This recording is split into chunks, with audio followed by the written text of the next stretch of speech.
الو، نعم. صباح الخير. صباح الخير.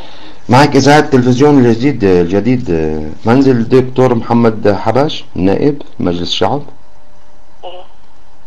معك تلفزيون الجديد من لبنان. مم. ممكن نسأله شو سؤال؟ نايم ولا لا؟ بس لازم نحكي معه ضروري. ليش قال لي شو اسمه؟ يعني معنا من وزارة الإعلام، لازم نحكي معه ضروري إذا في مجال تفيقين. والله ما بعرف. هلا عندكم اخبار هلا؟ لا ضروري، يعني في سؤال يعني ورد جواب ضروري. شو السؤال بس مشان ايش؟ لو سمحتي إذا كان في مجال تفيق لنا إياه، بس نسأله نحطه بالجو يعني. بس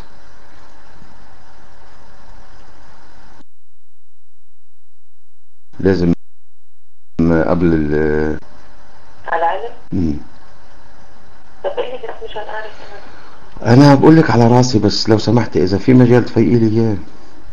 يعني مو ما بدك تاخذه على التلفزيون؟ لا لا، ما حياخده على التلفزيون، بس بدي أسأله سؤال بس عن طريق التليفون، بس لو سمحتي.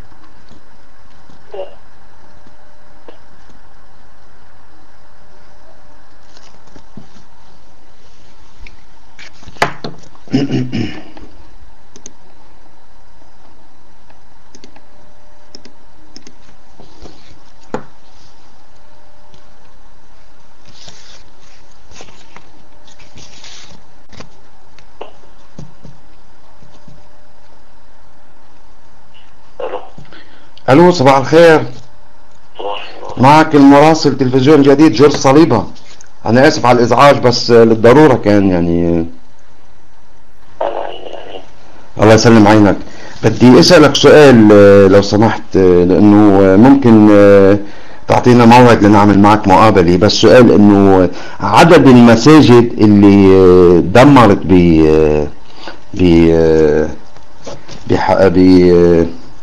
بمنطقة حوران، وبمنطقة حما، بمنطقة دير الزور، عندك فكرة عن عدد المساجد اللي دمرت؟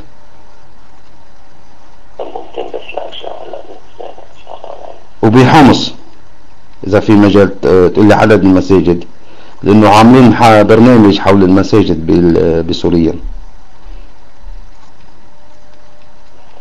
والله الله يجزيك ان شاء الله. الله يجزيك ان شاء الله. آمين آمين. بس عندك هيك يعني فكرة عدد المساجد يعني اللي دمرت؟ لا 50 20 10 30؟ لا والله يا اخي ما عندنا يعني انه مساجد الحمد لله كلها. مم. ما في دمار للمساجد الحمد لله يعني. لا لا ما في، لأنه شفنا امبارحة يعني على الإعلام إنه ما في بعض المساجد قصفت بالدبابات أو شيء. هل هذا الشيء صحيح أو كان يعني صور مركبة أو شيء يعني؟ لا ما اصلا ما في يعني طبعا كثير دكاتره الحمد لله.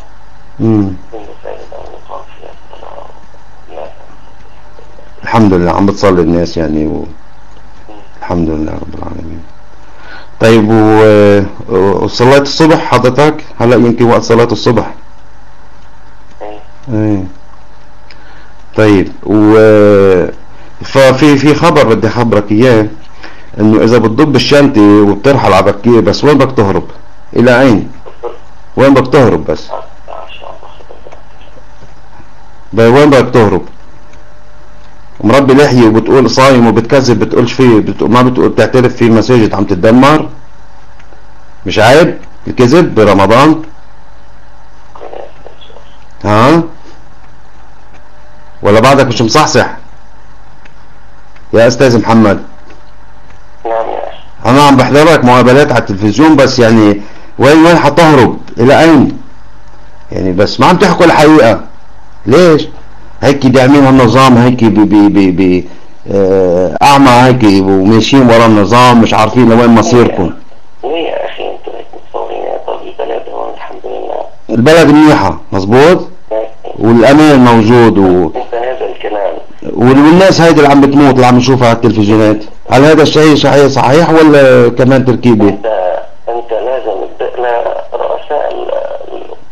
قادة الفرق العسكرية يعني خبرنا الحكي يعني. ما حضرتك عم تطلع مش انا شو بشتغل انا امام جامع يا اخي. انت امام جامع وحضرتك بمجلس الشعب كمان.